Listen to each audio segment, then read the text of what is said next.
Assalamualaikum warahmatullahi wabarakatuh. Alhamdulillah wa syukurillah, la hawla wa la quwwata illa billah. Asyhadu an la ilaha illallah wahdahu la syarikalah wa asyhadu anna Muhammadan abduhu wa rasuluh. Allahumma salli wa sallim ala nabiyyina Muhammad wa ala alihi wa sahbihi wa man wala, amma ba'd. Para jamaah yang dirahmati Allah, terlebih dahulu saya mohon maaf jadi sebelum saya mau memberi pengajian, sudah mau siap-siap, ternyata ada tetangga saya yang meninggal, sehingga saya bersama-sama dengan para jamaah di masjid harus menyolatkan dulu jenazah, baru bisa bersiap-siap.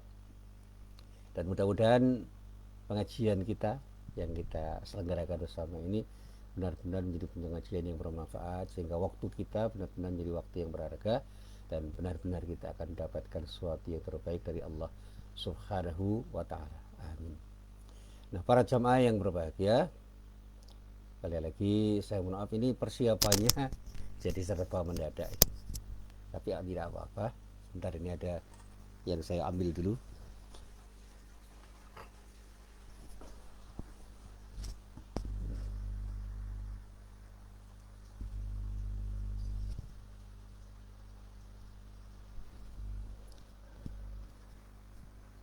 Persiapan yang serba mendadak ini mudah-mudahan tidak menjadikan pengajian ini terhambat, karena yang penting kita bisa bertemu dengan satu tujuan untuk mendapatkan ridha dari Allah Subhanahu wa ta'ala.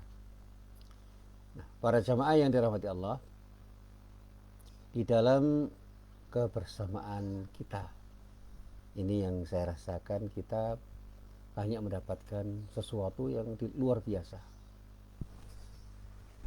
Mungkin kita selama ini tidak begitu hirau terhadap apa yang kita peroleh ketika kita bersama-sama melakukan sesuatu.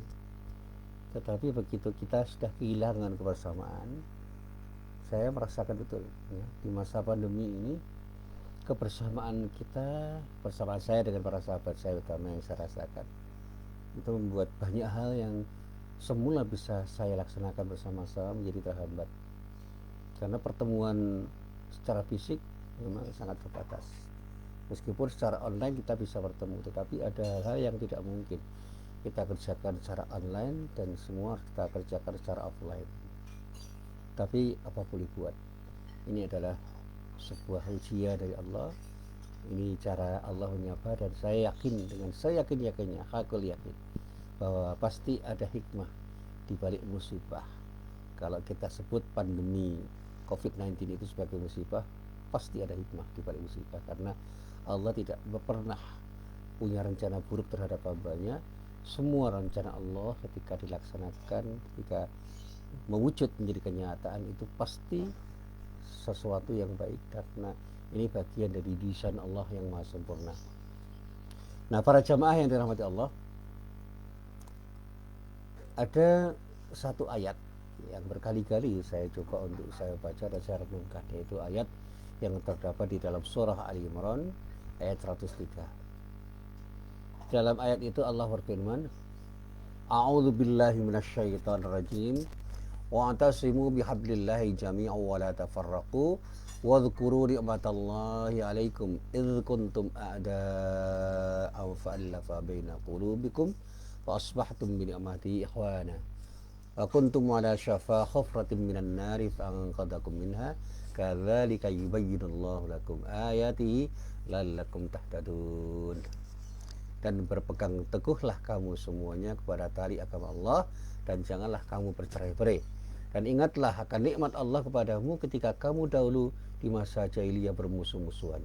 Maka Allah mempersatukan hatimu, lalu menjadilah kamu karena nikmat Allah orang-orang yang bersaudara. Dan kamu telah berada di tepi jurang neraka, lalu Allah menyelamatkan kamu darinya. Demikianlah Allah menerangkan ayat-ayatnya kepadamu agar kamu mendapatkan petunjuk. Nah, para jemaah yang dirahmati Allah, di dalam ayat ini Allah mengingatkan kepada kita dengan perintahnya yang pertama, berpegang teguhlah kamu semuanya. Jadi kita semua orang-orang yang beriman itu diminta untuk berpegang teguh pada tali agama Allah. Artinya apa? Apapun yang telah disyariatkan oleh Allah, mari kita coba untuk kita amalkan di dalam kehidupan kita sehari-hari. Jadi kalau dalam bahasa saya, Ketika kita baca Al-Quran, memahami isinya itu sangat penting. Merenungkan maknanya itu sangat penting. Meyakini apa yang kita baca itu sangat penting. Dan yang terpenting dari semua itu ujungnya adalah mengamalkan semua yang telah kita baca. Kita renungkan maknanya, kita fahami dengan sebaik-baiknya, kita yakini, dan pada saatnya amalan kita itu akan menjadi amalan yang terbaik karena semua yang kita dasarkan pada petunjuk Allah yang ada di dalam Al-Quran. Nah, para jamaah yang dirahmati Allah, kenapa Allah kemudian mengatakan berpegang teguhlah kamu semuanya kepada tali agama Allah? Artinya apa? Ketika kita ini sudah diberi tali, jangan pernah kita lepas tali itu. Karena tali itulah yang akan membuat kita menjadi orang yang terbaik.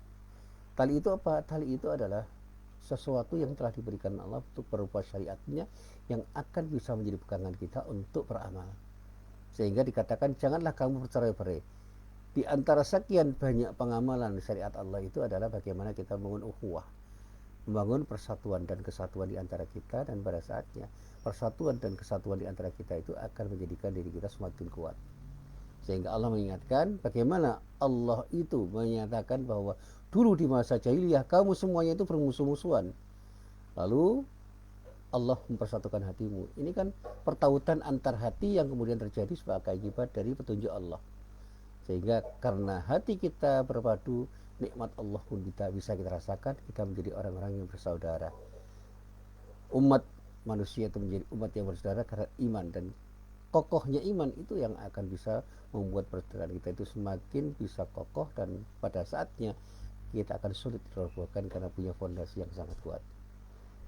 Sehingga dikatakan Allah, pada waktu itu kamu sudah berada di tepi jurang neraka. Artinya apa? Sudah hampir musnah, sudah hampir hancur. Tapi Allah menyelamatkanmu dengan cara menjadikan dirimu mendapatkan hidayah dan mendapatkan jalan yang terbaik untuk menuju kepada kebaikan dengan berpegang pada tali yang telah diberikan oleh Allah, yaitu syariatnya, untuk kita pegang, untuk kita amalkan di dalam kehidupan kita. Seperti itulah Allah menerangkan ayat-ayatnya kepadamu agar kamu mendapat petunjuk. Artinya di sini Allah mengingatkan supaya kita itu mendapat petunjuk. Mari kita renungkan makna-makna ayat Allah, termasuk ayat-ayat yang ada di dalam Al-Quran dan juga ayat-ayat yang ada di alam semesta ini, untuk kita jadikan sebagai bahan renungan, dan kemudian kita yakini bahwa itu yang akan bisa menjadikan kita semakin dekat kepada Allah. Dan pada saat kedekatan kita kepada Allah itu terasa, insya Allah beribadah kepada Allah itu sangat enak. Bermuamalah dengan panduan dari syariat Allah, pada syariat Allah yang telah digariskan oleh Allah, itu sangat nyaman. Nah, para jamaah yang dirahmati Allah, saya mencoba untuk membaca beberapa penjelasan dari para ulama. Di antara sekian penjelasan dari ulama itu adalah penjelasan yang disampaikan oleh Ibnu Qayyim al-Jauziyah. Dia mengatakan bahwa ketika kita itu berpegang teguh pada tali Allah dengan meyakini apa yang datang dari Allah dan mengamalkannya, insya Allah kita akan jadi hamba yang terbaik. Terbaik untuk diri kita, terbaik untuk orang lain, terbaik untuk alam semesta yang ada di sekitar kita, dan terbaik ketika kita berinteraksi dengan Allah. Hasil dari setiap tindakan yang didasarkan pada kebenaran, insya Allah akan menjadi sesuatu yang benar.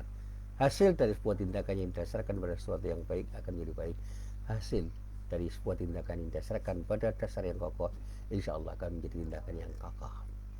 Nah, para jamaah yang dirahmati Allah, diceritakan di dalam sebuah riwayat bahwa di dalam sebuah perjalanan Nabi Muhammad SAW itu pernah meminta para sahabat agar memotong kambing. Nah, karena ini perintah dari Rasulullah, mereka pun antusias untuk merespon perintah itu. Sebagian dari mereka itu kemudian berkata, aku yang akan menjadi miliknya. Nah, ini berebut mereka. Bagian lagi mengatakan, aku yang mengupas atau membuka kulitnya. Kalau dalam bahasa Jawa, ngeleti. Yang lain mengatakan, aku yang akan memasaknya. Kemudian Nabi Muhammad SAW juga ikut andil di dalamnya. Beliau menyatakan, aku yang mencari kayu bakarnya. Inilah sebuah kerjasama yang nyaman dirasakan, indah betul dinikmati, karena semua itu bisa berbagi dan tidak pernah berebut untuk mendapatkan sesuatu yang terbaik dengan kebersamaan yang luar biasa. menyembelih kambing, sampai kemudian mengulitinya, memasaknya, dan pada saatnya menyajikan. Semua tersaji karena apa? Disiapkan bersama-sama. Dan inilah yang mesti menjadi pelajaran bagi kita. Di dalam hadis ini dinyatakan mereka para sahabat itu tidak ingin Rasulullah yang amat dicintai oleh mereka itu ikut bekerja dalam urusan masak-masak ini.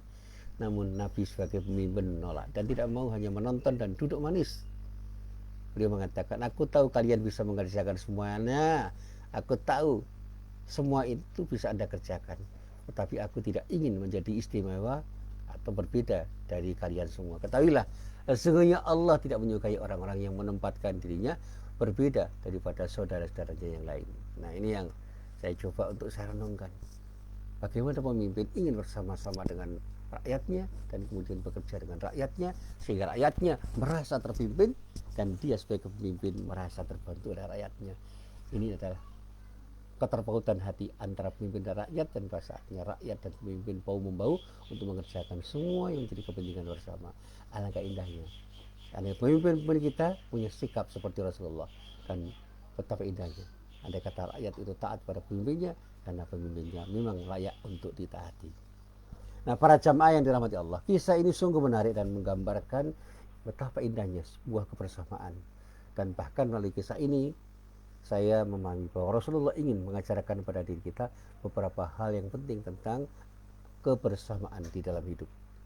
Saya mencatat, yang pertama, bagaimana kita berbicara soal pembagian peran dan tanggung jawab. Dalam sebuah komunitas, setiap orang harus jelas kedudukan dan tanggung jawabnya, sehingga ia dapat mengambil peran dan memberikan sumbangan bagi kemajuan bersama. Kalau kita bicara bangsa kita, bangsa Indonesia, semua komponen bangsa itu harus punya peran yang tepat untuk bisa memberikan kontribusi yang terbaik bagi bangsa ini. Dan hal yang perlu dihindari ialah jangan sampai ada di antara anggota masyarakat yang tinggal diam tanpa dukungan dan partisipasi, tanpa dukungan dan partisipasi bagi diri kita dan semua yang terlibat dalam proses untuk membangun. Dukungan yang tidak ada itu akan membuat pembangunan itu akan terseok. Dukungan itu seperti diterangkan oleh Rasulullah Nabi Muhammad SAW di dalam beberapa hadis yang saya baca, bisa berupa dukungan finansial, harta atau kekayaan, bisa dukungan pemikiran, gagasan, tenaga, dan juga doa. Dan semua hal yang terkait dengan bagaimana orang itu bersama-sama membangun, maka semua orang harus berperan proaktif untuk memberikan yang terbaik dalam rangka untuk bisa bersama-sama menghasilkan sesuatu yang terbaik. Nah, bahkan di dalam urusan ini pun hanya urusan sembelih menyembelih untuk masak seekor kambing, Rasulullah bekerja bersama-sama dengan para sahabat. Padahal kalau Rasulullah mau, ya tidak bisa, tidak usah, tidak perlu bersusah payah untuk minta bantuan para sahabat, tapi dia justru mengambil peran dan tanggung jawab paling berat, yaitu mengumpulkan kayu bakar pada waktu itu, sementara sahabat yang lain itu bekerja untuk urusan yang lain dalam rangka untuk mengerjakan satu pekerjaan yang tidak berat.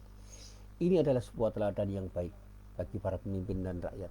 Seorang pemimpin harus berani mengambil tanggung jawab dan pantang baginya untuk membiarkan berbagai persoalan rakyatnya tanpa penyelesaian, dan rakyat itu pun harus taat pada pemimpin yang memang pemimpin itu membawa rakyat ke arah yang terbaik.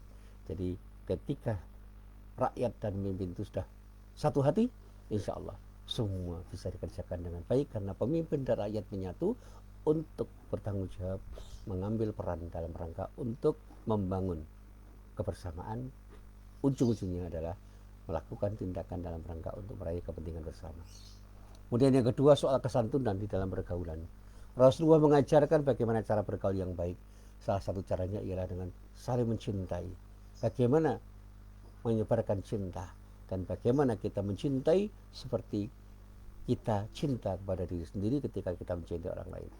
Dan ketika orang itu sudah mau mencintai satu sama lain seperti ketika dia mencintai dirinya, insya Allah semua akan menjadi sesuatu yang indah dan akan menghasilkan sesuatu yang terbaik. Dalam bahasa modern, ajaran Nabi ini dinamakan dengan Golden Rule, hukum emas yang menjadi pangkal keadaban. Hukum emas atau Golden Rule itu disebutkan dalam sebuah ungkapan, berbuat baiklah kamu kepada semua orang, kepada orang lain, seperti kamu mengharapkan orang lain juga berbuat baik padamu. Saya seringkali mengatakan begini pada para mahasiswa saya, pada murid-murid saya, pada para teman saya. Ketika kita ingin berbuat baik pada siapapun, lakukan yang terbaik. Karena kita pun ingin diperlakukan dengan perlakuan yang terbaik dari orang lain. Jadi kalau kita berbuat baik pada orang lain, jangan tanggung-tanggung. Berbuat baiklah sebaik mungkin. Karena kita pun ingin diperlakukan yang terbaik oleh orang lain ketika kita berinteraksi dengan orang lain. Jadi ini yang namakan golden rule, hukum emas. Dan kalau ini dilaksanakan, insya Allah semua menjadi indah. Kemudian yang ketiga, soal semangat kebersamaan, ruhul jamaah, kerjasama dalam satu tim atau teamwork ini memerlukan setidak-tidaknya 3 hal. Yang pertama, niat atau komitmen yang tulus untuk bekerja sama dan sama-sama bekerja. Yang kedua, ada komunikasi dan ketersambungan. Niat saja tidak cukup.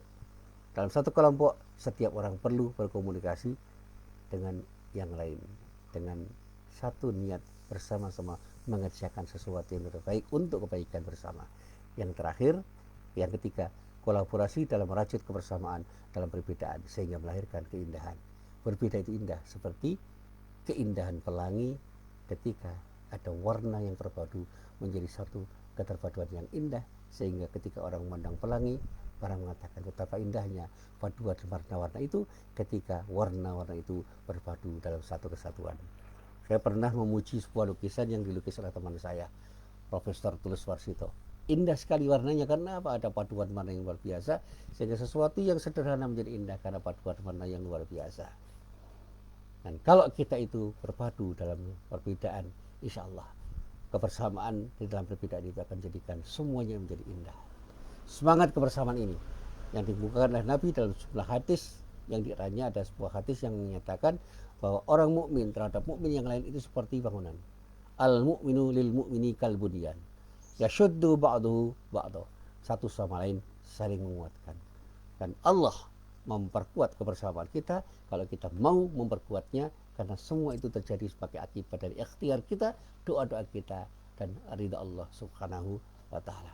Marilah kita bangun kebersamaan dengan niat untuk mendapatkan yang terbaik dari Allah. Mudah-mudahan apa yang kita inginkan menjadi baik, karena niat yang terbaik untuk menuju ridha Allah benar-benar menjadi sesuatu yang mendapatkan dari Allah, sehingga kita bisa merasakan hasil dari sebuah kebersamaan yang kita rajut untuk kemudian mari kita rasakan kenikmatan kebersamaan itu di dalam kehidupan kita sehari-hari, apapun bentuknya, termasuk kenikmatan ketika kita berkeluarga, kenikmatan ketika kita berteman dan bersahabat, dan kenikmatan ketika kita bersama-sama mengerjakan sebuah proyek yang terbaik dalam rangka untuk menuju ridha Allah Subhanahu wa taala. Inilah apa yang bisa saya sampaikan di dalam pengajian pagi hari ini, mudah-mudahan bermanfaat. Billahi taufiq wal hidayah. Assalamualaikum warahmatullahi wabarakatuh.